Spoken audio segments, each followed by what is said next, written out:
Chapter 7 makeup, entitled Small Businesses and International Entrepreneurship, Overcoming Barriers and Finding Opportunities. Some of the bigger highlights and points that came across to me that I'm taking away from this are, well, first paragraph, Chinese small business employ almost 75% of the urban workforce. When we think about, or when I think about China, I think about these huge multi-conglomerate corporations that are statewide, institutionalized prisons, really, where you fit 500 people in the side of the house and they're all working at sweatshops. Um, you really don't think about all the small little businesses, mom and pop shops that obviously employ 75% of the urban workforce. And then secondly, after the 2008-2007 economic crisis that was hitting across the world, 62,400 companies shut down. Not just people lost their jobs, but companies themselves. That is a huge blow to any economy. 80% decline in orders from manufacturers. Huge numbers. Secondly, that small businesses represent 99.7% of all employing firms, employing about half of the private employees. I mean, that number's staggering. When one thinks about China and how many big firms are over there, you don't think of all these small mom and pop entities that have 100 or less employees. Small businesses generating about 60 to 80% of all the new jobs annually. I never think about these kind of numbers. I think always they're minute, gonna be tiny. Never these great numbers that we see. They employ 41% of the high-tech workers. Another staggering number. One, you don't think of a mom and pop shop being this technological giant. You think of Sony, you think of Panasonic, huge box brand companies being able to be the ones that produce all these jobs in private payroll. Small businesses, 45% of the private payroll. 97% of identified exporters. I mean, that's a huge number. I wouldn't have even thought I would have been in double digits with the identified exporters, to be honest. 29% of export value in 2007 alone. That's crazy to me. That is a hard number to digest. Small businesses generating 13 to 14 times more patents than a large performing firm. That one is a little bit easier to swallow because there's a lot of entrepreneurs out there always looking to break in their own, always looking to make a name for themselves. That is a lot more believable number to me. Some of the things overcoming small business barriers to internationalization. Two easy ones: internet and PayPal. These are things that's made small business a easy but formidable challenge when going international. They're easy to set up, hard to maintain. One, because you have to have somebody doing it, which means you're employing another person. But two, arguably of the best means and methods for a small business to put themselves out there on the market. Besides a barrier for small business internationalization, I would say yes and no.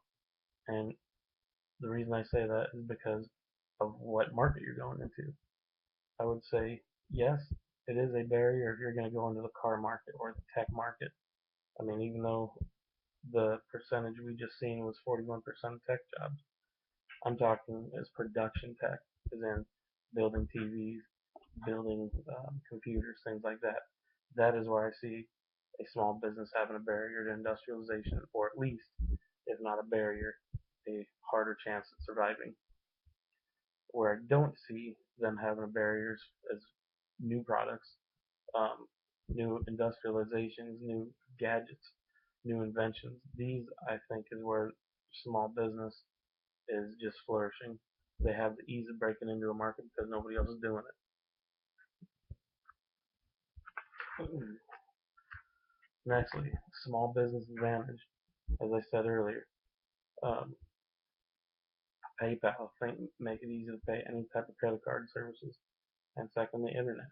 Internet's huge.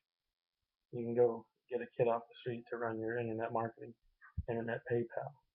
You can get somebody with very little knowledge Put them through a 5-minute course, and they can manage your incoming and outgoing money.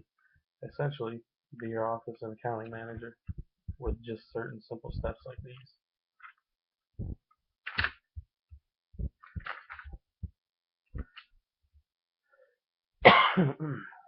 Copycat business, that's another one that stood out at me. I always look at it as anyone that is a copycat, they are showing you the highest form of flattery. Now, if a business goes in and copycats you and they start winning, that means you need to do something better in your own business. You're not managing it well. You're not producing a higher quality of product. You're not getting your name out there.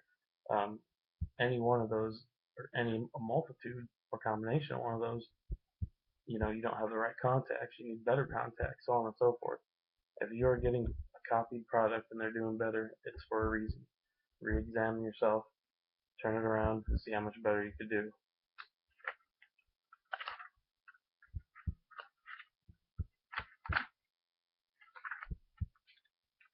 And lastly, I want to hit on the chapter case.